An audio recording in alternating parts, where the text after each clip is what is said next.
in 3 to 4 minutes, you've got brain damage. These people are coming back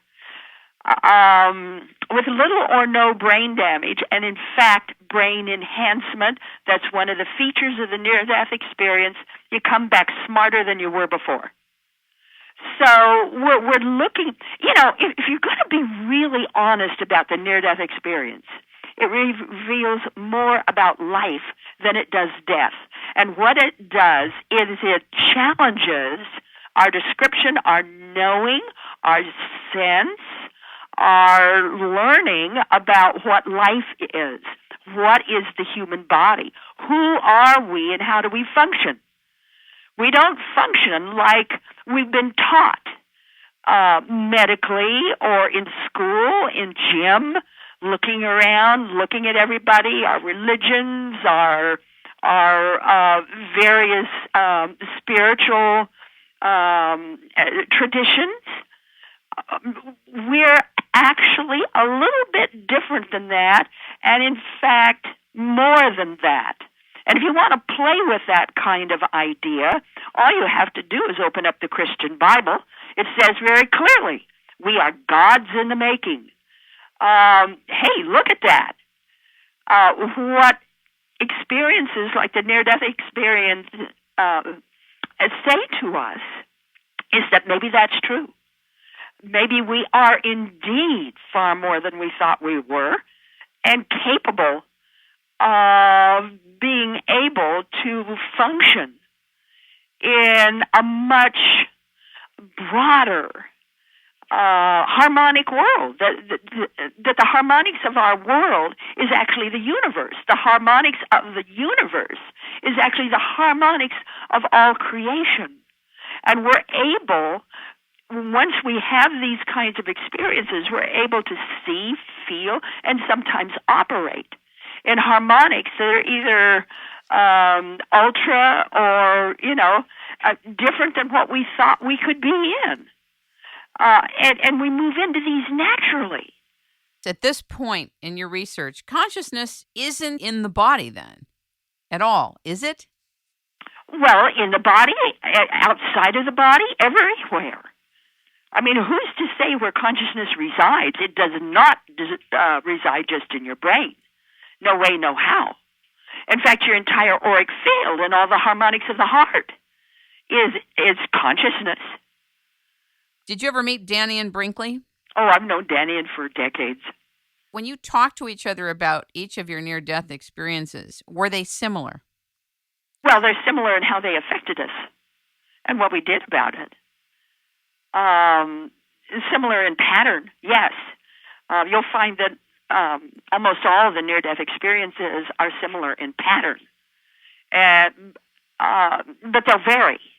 They'll vary depending on the person. But the pattern holds internationally. It's a universal pattern. People often come back smarter, wiser, kinder, with a sense of love and connection to others different than when they went out. What percentage would you say of near-death experiencers experience that? Oh, gee. Or how prevalent was it? I can say that 79% were significantly changed because of what happened to them.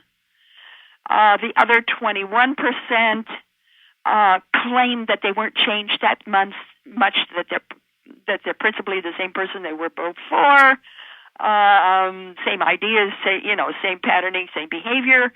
And with those 21%, in those cases where I could meet and have sessions with their significant others, every one of the significant others would wink at me and joke and said, don't listen to that person. They really did change.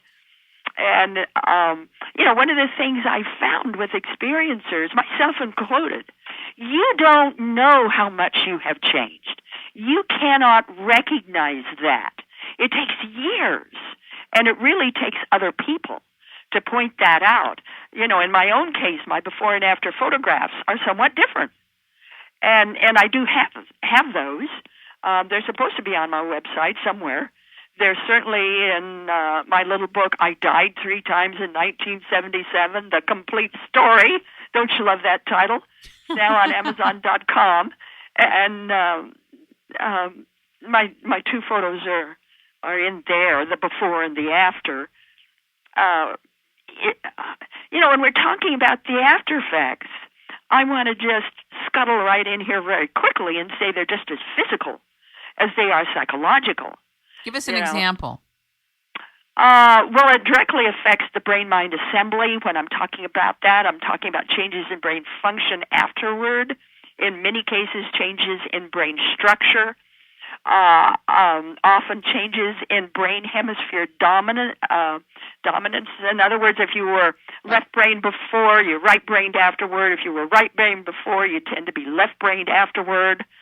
Lots of changes in the way the nervous system functions and what you're able to affect or be a part of afterward. Changes in the digestive system, skin sensitivity. I think it was 75% of my research base had electrical sensitivity afterward. You're very sensitive to light and to sound, especially if you're around electronic equipment. Some people, when they walk by a television set, it changes channel. Nobody touched anything. It was just a walk by. Sometimes they explode light bulbs and this kind of thing.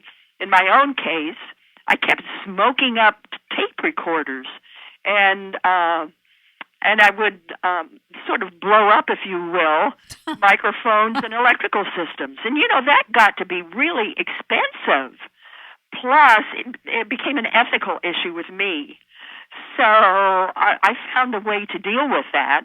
And the way I deal with it is if I'm going to use any of our electronic brothers and sisters, and that's what I call them, out of respect, I will, completely relax, go into that meditative state, then enter the equipment. I'll introduce myself. I'll help the equipment to get used to my energy, and my energy surges. I'll talk to the equipment, let it know that I'm not here to hurt it or bother it in any way, that we'll be a team, we'll be able to function. It's working because nothing in my environment is blown up, so you've done a good meditative job. Yeah, and then you come back into your body and, you deal with the equipment and it works just fine.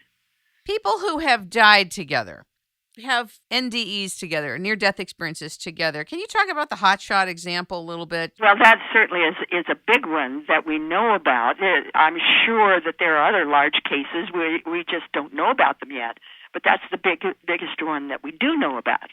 And that was Arvin Gibson. He's the one who found that and then gave me permission to quote his work. This was a captain or a chief of a smoke fighting firefighters, and they had, and he reported it to Arvin. It was a team of 20. Now I've heard some people say 40, but Arvin told me it was 20. Anyway, a team of firefighters, and they got trapped on a mountain on a mountain peak. And I don't know if you know that much about fires, but they suck out all the oxygen. And this is what happened. Sucked out all the oxygen. Well, of course, immediately they put on their little aluminum tents that they carry with them. But that didn't help because it took out all the oxygen. And they all principally died. Well, help arrived shortly thereafter. And they were able to rescue every one of these and take them to the hospital. They all had to be hospitalized. And while they were in the hospital, one by one in each room, the investigators went around and got their testimony. What happened to you, what happened to you, what happened to you, and each one individually. And when they were all through, they got together and were just absolutely stunned, because all these guys had the same story. And the same story was, after all the oxygen was gone, they left their bodies. They all floated up out of their bodies, and they all saw each other. And they all talked to each other as they were